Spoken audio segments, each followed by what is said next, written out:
বাংলাদেশের একটি কম পরিচিত জলপ্রপাত, যেটাকে আমরা বলি ঝর্ণা। সেই ঝর্ণায় প্রতিদিন শত শত মানুষ, হাজার হাজার মানুষ এখানে ঝর্ণা দেখার জন্য আসে।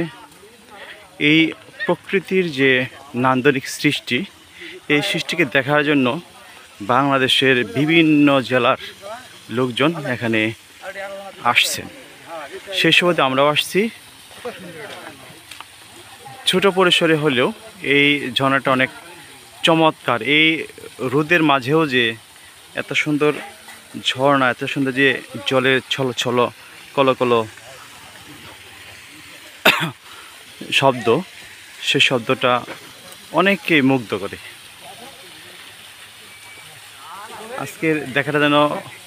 আজকের দিনটা যেন সুন্দর হয়ে গেল।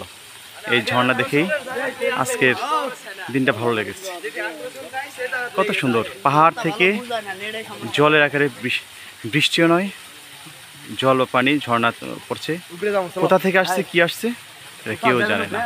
কি একটা চমৎকার একটা সৃষ্টি, নান্দনিক সৃষ্টি, উপরওয়ালার সৃষ্টি।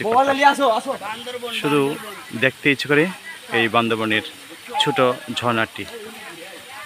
সেই ঝর্ণার আশেপাশে মানুষ ছবি তুলছে। প্রকৃতির মধ্যে যেন আরেকটা প্রকৃতির ছোঁয়া। দেখলে শুধু দেখতে ইচ্ছে করে। কোথা থেকে এই ঝর্ণা বৃষ্টি বা এই ঝর্ণার জল বা পানি আসছে কেউ বলতে পারে না। অথচ কোনো বৃষ্টি নেই, অথচ কোনো কিছুই নেই, আবহাওয়া খারাপ নেই, আবহাওয়া ভালো, সুন্দর, জল পড়ছে।